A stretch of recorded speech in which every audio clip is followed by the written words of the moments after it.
What's up, guys? Thanks for tuning in today as we preview the 49ers Week 3 matchup against New York Giants. My name is Zach Hernandez, and today we're going to be going over the 49ers' keys to victory against the Giants. It's going to be a different-looking 49ers team out there this week, that's for sure.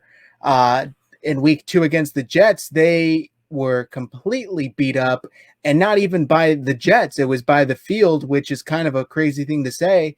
But due to the injuries suffered in that game, the 49ers will now be without the following players for Week 3 against the Giants: Jimmy Garoppolo, Raheem Mostert, Tevin Coleman. George Kittle will no longer play. He didn't play in that game, but he's not playing tomorrow.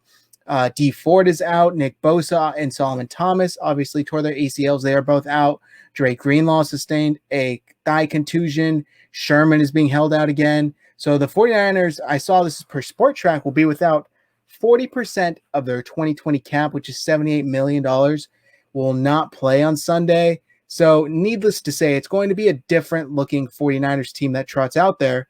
So let's go ahead and get right into our keys to victory. Who needs to step up? We recently did a video on our Niners news segment about who needs to step up. And I know we talked about the wide receiver core as a whole, but I think the 49ers are going to need a guy to step up, primarily a younger guy. And I'm looking at you, Brandon Ayuk. I think you need to step up in this game, and it needs to start Sunday, and it needs to get better, and you need to have a bigger role in this team as the season prolongs, because the 49ers are screaming for somebody to make a play at the receiver position. I think Coach Shanahan was kind of standing pat, saying, I don't want to sign Mohamed Sanu. I like who we have. And then the receiver core kind of forced his hand after that Week 1 performance. And it was like, look, they didn't do anything. And then he had to come out saying that they weren't involved in the game plan. That was by design. Who knows if that's true? But however, back to my original point, Brandon Ayuk needs to have a nice game on Sunday. Last Sunday against the Jets, he played 44 snaps, and 36 of his 44 snaps he did line up wide. So he's got some experience there in college as well. And the 49ers were giving him some looks last week, although he only finished the game with 2 catches for 21 yards. The first one was kind of like an interception on his own player. It was kind of funny to see, but he still showed some promise. And I was excited to see his NFL debut last week against the Jets. And I think that's something he can really build on. And I know Jimmy Garoppolo is not going to play in this game. It's going to be Nick Mullins. However, Nick Mullins can still trust Brandon Ayuk, and he should still be able to have him as that security blanket that Jimmy Garoppolo talked about back at camp. So I'm looking at Brandon Ayuk to step up, and I'm not talking about 150 yards, 2-3 touchdowns. If he had 70, 80 yards, and he doesn't even have to score a touchdown, if he finished the game with 70, 80 yards, I would be really, really happy with Ayuk's performance, because the wide receivers as a whole have not done much up until this point. So that would be a major improvement. Now, one of the next keys to victory for the 49ers, in my opinion, would be the ground game. As with any backup quarterback that plays in the NFL, the offensive coach, in this case, Kyle Shanahan, is going to be leaning on their running game. And this week, as I said in the beginning, Raheem Mostert's out, Tevin Coleman's out. So that means Jet McKinnon, who's finally back and healthy, is now going to be starting Week 3 against the Giants. And the team also recently called up JaMycal Hasty. He was protected again on their practice squad earlier in this week. So it was kind of, they were showing some signs that they were going to be calling him up in the practice squad, and they went ahead and did so. So it's going to be Jet McKinnon, Jeff Wilson, and JaMycal Hasty. It's a pretty good trio of backs. Probably 3 starting backs elsewhere in the NFL, but because the 49ers are so deep at the position, it's like their 3rd, 4th, and 5th string back, which is crazy. But I'm looking at Jet. I think Jet needs to have a solid game on Sunday. And I know I was talking to, I forget, one of my followers on Instagram who, we talk about 49ers, and he was saying, the defenses might be keen to what the 49ers game plan is going to be, and they might be trying to stop Jet. And I think, although that may be true, this is the Giants we're talking about, and I don't think that they're going to be able to stop the 49ers, at least, completely. I think they'll definitely try, but for the most part, they're not going to be able to stop Kyle Shanahan and Jet McKinnon. And for the sake of Nick Mullins, the running game needs to step up because he cannot be back there dropping back, 30, 40 times on Sunday. If Nick Mullins is dropping back 40 plus times, then they're probably going to lose this game. And that's not speaking a lot about Nick Mullins. That's not speaking so much to him, I should say, but that's more so that this team shouldn't be in a position to where they need Nick Mullins to drop back 35, 40 times on Sunday. They should be able to win this game comfortably, and that all starts with the running game, and that all starts with Jet McKinnon. So I'm looking for Jet McKinnon to have a nice game. I would like to see him top 100 yards rushing and find the end zone at least once. I think he's capable of more than that. He was starting to showcase his ability last week in week 2 against the Jets, and he was showing, he may not have that straight line vertical speed that he used to have, but he's still quick. He's got that short area burst and quickness. And I know my co-host on Niners News here on YouTube, Matt Llewellyn, is saying he's not jet anymore. He's more like cargo plane, but still, he's still quick in short areas. And I just think that the 49ers are going to need him to have a big game on Sunday, or I shouldn't say big. They're going to need him to have a solid outing on Sunday, because if not, they're going to be asking a lot of Nick Mullins if Jet can't get the job done. And, they're already going to be asking a lot of Nick to come out there and start on Sunday. And I've said this during the week too, is that the most you can ask of a backup quarterback that comes in due to injury or whatever the case is that he wins 50% of the games that he has to play. And I think that's pretty good. I think that you can't expect your quarterback to come in and completely light it up, because that's not how that's going to work. So I think if Nick Mullins comes in and plays this week, he just needs to have a solid outing. And that can be my next key to victory here is Nick Mullins limit the mistakes, man, because this game should be served up to you on a silver platter. You should be able to kind of go into this game and not need to light it up, not need to do a bunch of things to where the game is on your shoulders. So I just feel like Nick Mullins, just limit the mistakes. We've seen some boneheaded throws from him, and we can't really afford to have him do that this Sunday because it's not going to be as wide of a margin as victory as we saw against the Jets. A lot of this team is banged up. A lot of these guys aren't going to be there. So he needs to limit the mistakes and just be really, really careful and follow the game plan. Don't let a game or the moment be too big for him, which he has shown previously that he's able of kind of taking things one play at a time. And that's huge. And, the Giants, they're no world beaters. They're, they have the 10th ranked defense right now through 2 games. It's nothing fantastic. They did lose last week to the Chicago Bears, and they only allowed 17 points, and they still lost the game. So even if the defense is better than the Jets, it's still not fantastic. So I would look for the 49ers to capitalize on the running game, and I really want to see tight end Jordan Reed get involved like he did last week. Last week, he got into a rhythm with Jimmy Garoppolo. He had 2 touchdowns early on in the first half, and then when Nick came in the second half, he was kind of playing not to lose, so he wasn't really going to Jordan Reed as much as Garoppolo was.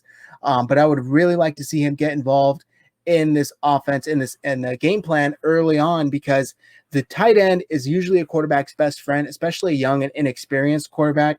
I think Jordan Reed could be that security blanket if he doesn't trust Ayuk, if he doesn't trust a Trent Taylor. I think he should feel comfortable going to a guy like Jordan Reed, who has shown his ability. He is fast, he is physical, and he's not afraid to go across the middle. And, I think I'm a little more afraid than he is because of all those concussions in his history. But nonetheless, I think Jordan Reed should be able to have a nice game on Sunday. The Giants do have Blake Martinez, who, let's be honest, Kyle Shanahan has exposed previously when he was with the Packers. So I just feel like they have a favorable matchup here with Jordan Reed. And I like their chances.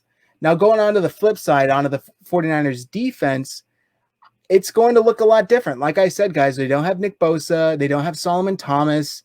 And, those are huge losses, mainly Nick Bosa. This team, if it was just Solomon Thomas, with all due respect to Solomon Thomas, this team would be fine. But the fact that they lost Nick Bosa in addition to Solomon Thomas, that one hurt. That one hurt the most.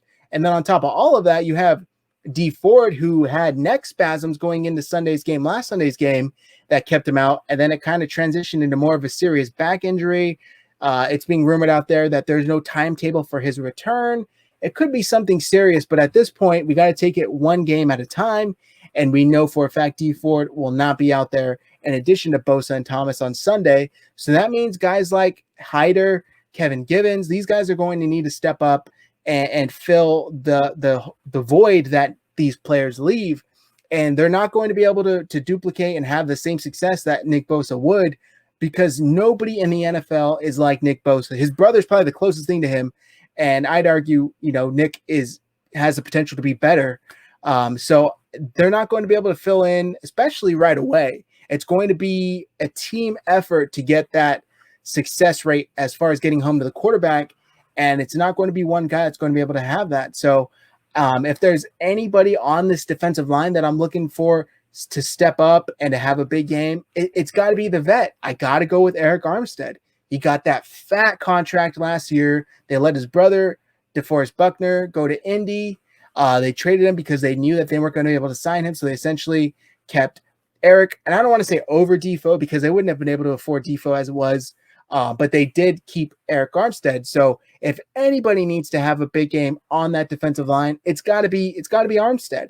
We need to show what he showed last year on that contract year. Please show us that it's not just a fluke and that, players ball out when it comes to their contract year. We know that. So he needs to show that that's really him and that wasn't just him playing for the bag. Now that he has it, let's see what you can do for an extended period of time. Now that all of the other superstars around you are no longer in this lineup, unfortunately, all eyes are on you. Let's show what you can do, show us what you can do. And let's see you take those double teams, eat them on, still get to Daniel Jones, because that's what the 49ers are going to need of you Sunday and moving forward. Because these guys aren't going to be back until next season. And Thomas isn't even under contract next season, so he might not be back at all. And speaking of Solomon Thomas, the guy that the 49ers signed to fill his void, or just the void in general of him and Bosa, is another vet in Ziggy Ansah. And Solomon Thomas recently, very classy move, gave up his number for Ziggy to have. So look out for number 94 out there Sunday. You're probably thinking, wait, I thought he just tore his ACL. That's not Solomon Thomas. That's veteran Ziggy Ansah, formerly with Seattle and Detroit. He is now a 49er, and he had some health concerns himself, but I think he should be able to step in and have moderate success in this defense. He did play with Coach Kursarek back in Detroit, and he had success there. He had his best season with Coach K back in Detroit. I believe he had 10-plus sacks there, and that got him his big contract with Seattle. So I think Ziggy should be able to step in and play at a relatively high level right away. He should be able to fill in a lot of the production that is going to be missed now that Bosa and Thomas aren't there. So I'm excited to see what Ziggy Ansah can bring because the 49ers will desperately be needing some production up front in the trenches now that Bosa and Thomas, like I keep saying, it's a huge loss. So now that they're not there, they're going to need for him to step up and step up right away. Now moving back into that defense, obviously the captain of this 49ers defense, it all starts and ends with Fred Warner, and he has been playing like a man possessed so far this season through 2 games. He looked really good last week, and he always looks good, so I'm not too surprised by that. He is the captain of this defense, like I said, and I think Sunday he's going to be able to come out and have the same type of performance that he's had. Because the Giants, they don't have too many star players. Their best player, unfortunately, you hate to see it, Saquon Barkley tore his ACL last week as well, so he's not going to be playing this Sunday, to say the least. So really the only threats remaining on the Giants offense are Darius Slayton and Evan Ingram. And Evan Ingram has not looked like the Evan Ingram that we saw when he first came into the league. He looks a little slower. He doesn't really seem to have that same get-off speed, so he might not be that much of a threat. And, as far as the backs, the Giants did sign running back free agent Devonta Freeman, who was formerly with Atlanta Falcons. And it's funny, I said it earlier in the week, if you would have told me that Freeman was playing in this game last week or even after Sunday, I probably would have thought he was playing for the 49ers. But nope, he's playing for the Giants, and now the 49ers will be facing him. And, he's probably going to be a little rusty, although backs are usually able to just plug and play, and they play like, there's no rust at all. But Devonta Freeman, I think, is not going to have a nice game on Sunday. I think he's going to have his hands full. This 49ers defense is going to be playing motivated. They're going to be playing with a chip on their shoulder, especially going back to the same place where they just lost a couple of their brothers and, for the season. And then a whole handful of other key players on this roster are out just due to this turf. So they're going to be playing motivated, and they're going to be looking to, shut people up, because I've already seen some of these NFL media analysts picking the Giants, which is just mind-boggling to me. I can't believe that just because the 49ers are down a few key starters. In my opinion, this 49ers roster that we'll see out there on Sunday, their starting lineups on both sides are still miles better than the Giants roster. So it's no question to me who's going to win this game. I think the 49ers are going to win this game. So let's go ahead and wrap this up. I'll go ahead and give you guys my offensive MVP prediction and my defensive MVP prediction, along with my final score prediction. For the offensive MVP, I called it last week, and it didn't quite work out. I said Jet was going to be the offensive MVP. I thought, it was only fitting. Jet against the Jets. He's going to go off. It wasn't quite his time, but I do think this is the week where he goes off. He is the main man. He's the one where the running game is going to go through him. And it could be running back by committee, but still, even if that is the case, he's going to get the bulk share of the carries just because he's gotten the most recent action in this offense in the last couple of weeks. So I would like Jet to have a nice game. Like I said earlier, I think he'll have 100 yards rushing, and I think he'll find the end zone once on the ground, and I'll throw another one in through the air and a nice check down pass. So I would look for that. Jet McKinnon, offensive MVP. And on the flip side, defensive MVP, it's got to be Armstead. I mean, I gave away my answers earlier in the show, I guess, but it's got to be the veteran, Eric Armstead, up front. He has to be playing out there. He's got to be playing for his brothers out there. He's going to know that, hey, these guys aren't here. I got to ball out now because I got to do it for them. So I would like to see Eric Armstead take advantage of the New York Giants' shaky and questionable at best offensive line. Their highest rated offensive lineman is their right guard, and per Pro Football Focus, he has a grade of 60.9. So it's not fantastic. And in the middle where Armstead is usually lined up, their center Gates has a grade of 55.1. Their left guard, Will Hernandez, has a 49.8. So it's not fantastic, guys that he's going against on the Giants offensive line. So I would like to see Armstead finish with, at least 2 sacks, maybe 2.5 sacks. And I would like to see him have a couple passes bad at the line, get those giant arms up there, man, and just, make sure you make your presence felt and do it for the guy that's no longer next to you, unfortunately, and Nick Bosa and Solomon Thomas. I just want to take a quick minute to thank our sponsor for today's video, and that is Thrive Fantasy. With NFL Versus on Thrive Fantasy, guys, all you have to do is select the player that you believe will outperform the other in the specified stat categories underneath each player. It's super easy. I'm not a big daily fantasy football guy like that, but even I was able to download this app and win some money. And they break it down. It's really, really simple to use. They have a fantastic app.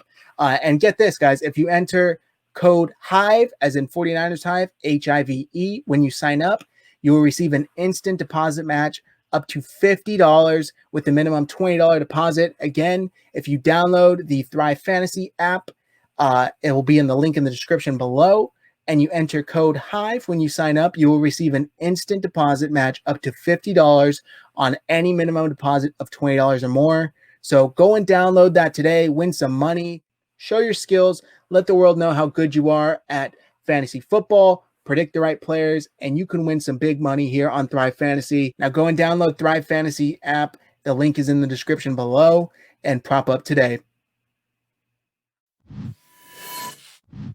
And wrapping it up, guys, I'm going to give you my final score predictions, and I do think the 49ers win this one comfortably. although it's Nick Mullins and not Garoppolo under center, so I wouldn't expect them to put up 30-something points like they did in week 2. But I would say they win this game 24-13, and I would look for Jet on the offense and Armstead on the defense to both have big games, leading the way for the 49ers victory and leading them to a 2-run record. And they get a lot of key players back in week 4. Look for Kittle to come back, Debo to come back off of the IR list, and also Jimmy Garoppolo. I'm going to say it now. I think he comes back in week 4, and I think he plays against the Eagles. But that may be getting a little bit ahead myself. So let me know what you guys think down in the comments below. Who do you think needs to step up for the 49ers to win? And who on the offense and who on the defense do you think will have a big game on Sunday? And also make sure you drop your final score predictions below. The one who has the closest to it or predicts it correctly, we'll send a gift to. We'll send some 49ers Hive merch. So make sure you guys comment your predictions below. And whoever is correct will get a free prize, and I'll pin your comment. Thanks for tuning in to my Week 3 preview against the New York Giants. If you guys like what you see, do us a solid, support the channel, hit that subscribe button, hit that like button, and also share this video. Get our predictions out there, get our preview out there. We really do appreciate all the support that we've been getting so far, as we are still a young channel. We are growing, but we do appreciate it. All of the viewers that we've had and people that comment their thoughts. We read each and every one. We do appreciate it, guys. That's going to do it for me today. Thank you all for tuning in. Go Niners.